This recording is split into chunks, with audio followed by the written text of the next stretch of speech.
Hello there. In this lecture, we're going to talk about a widespread technique how to create dynamic web pages. In the title, I said PHP and friends, but what I really meant is that I will talk about PHP, but there are lots of similar languages which work the same way. But I choose PHP because I think that's the mostly used. For instance, Facebook uses PHP. But I don't really want to focus on the language itself, but rather on how the pages are generated. So let's look into that. So in the previous section, we had a web page, which was an HTML5. So it contained HTML and some other HTML tags.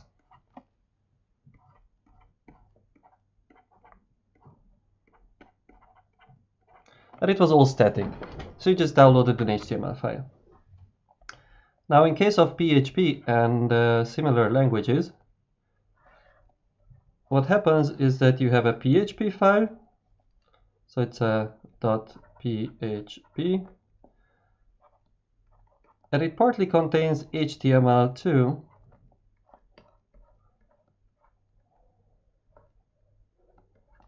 But at some point, it contains a tag. This is a question mark, PHP. And then inside is actually PHP source code.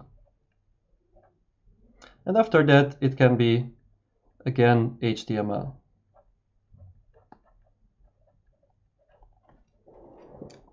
So what happens when you try to load this file in the browser, first the server will see that there is PHP source code inside. So it will execute this source code. And the output of this source code is, again, HTML. So to the browser, a page will be returned which contains purely HTML,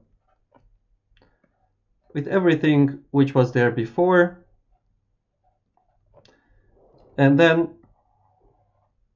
where the PHP source code was, it will contain the HTML code which was generated by the PHP code.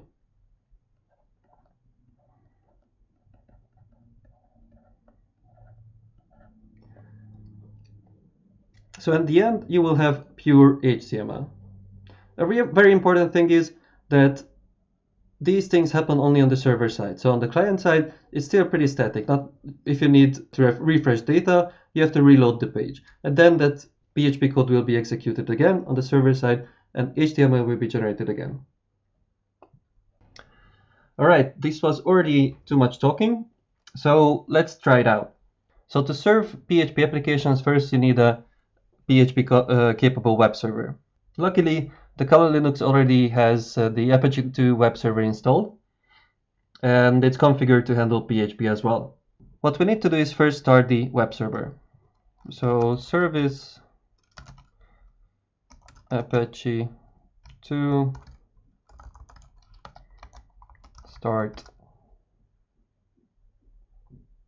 All right, we can check that it's running.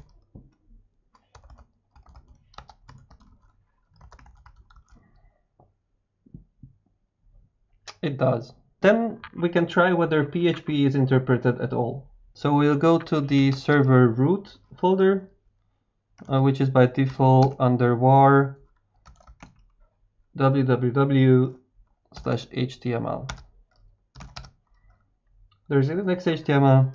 Let's create here a test.php text file and add some code. So let's edit it and insert. And as I said, everything inside this PHP kind of tag is going to be interpreted as PHP. So first I just want to do a hello world. So I say echo hello world.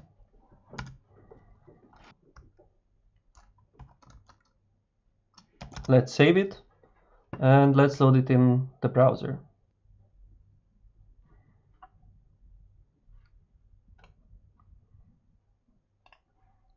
I don't have burp yet, so just load localhost /test.php. And as you can see, we got the test hello world. Let's look at the source code, the HTML source code of this page, and it only says hello world, so you don't see the PHP tag. It's because the server executed the PHP source code, which resulted in this string hello world. So that means that PHP execution works as expected. But why is this good? It's good because we can embed PHP code in HTML to generate those parts which are not static. To try that out, we are going to extend our earlier grand application whoisyourdaddy.html. So let's copy it here into the web root. That was in root/exercises/static HTML whoisyourdaddy. I'll copy it here and rename it to whoisyourdaddy.php. And then open. Yes. So first we are gonna add a form. So what we want to do is that this page can be reused not only to talk to Luke, but to anybody else. So we'll first make a form where you can submit your name, and then Darth Vader tells you that he is your father. Sounds good, doesn't it?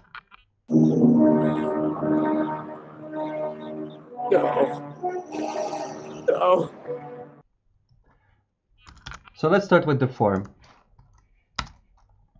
In the body, I add form action equals to who is your daddy.php,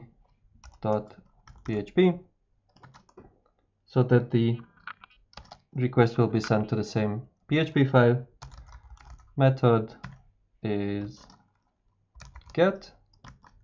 It could be post or something else, but get is the simplest. And then it has one input field called name, which is, as I said, input, and it's a type of text, and its name is name, because we are submitting a name.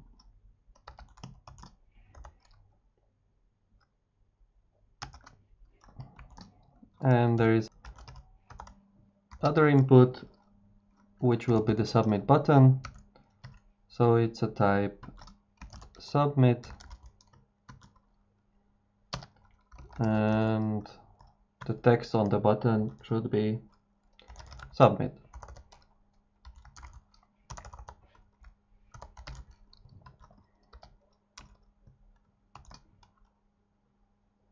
And with that, our form is ready. Now actually, I still add a line break here so that it looks better.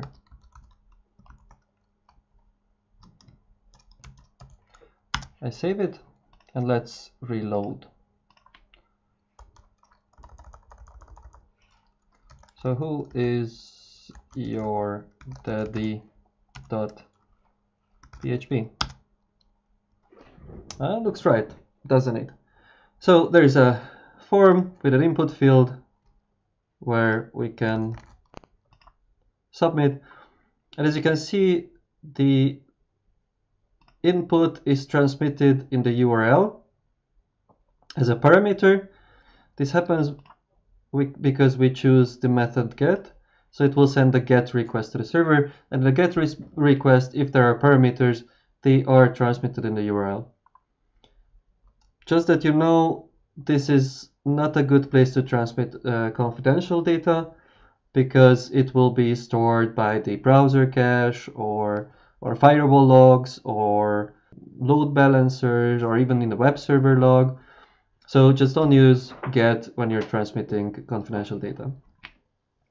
But now we send the data, but nothing happens with it on the server side. So let's change that. Let's go back to our file.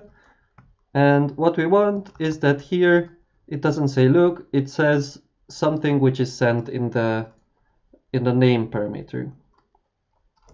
So now let's delete look. Let's add PHP code to do that. So I will add PHP. And here's the closing tag. And then everything inside this will be considered PHP code. So what we want the name, and it is in the get request.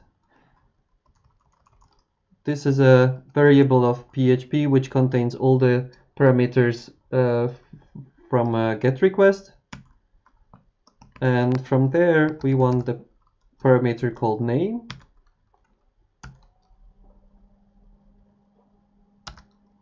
And then we just want to return this name as HTML code to the HTML page. And with that, it should be ready. So let's see. I'm your father, Gary. Well done. Now here, this is all the PHP what we are using. The rest is HTML. But it's pretty small, but here we have all the computing power of PHP. We could do anything which can be done with PHP to calculate the information what we want to return. Like we could do, for instance, we could turn the input name to all uppercase. We can do that with the function called str, so string to upper.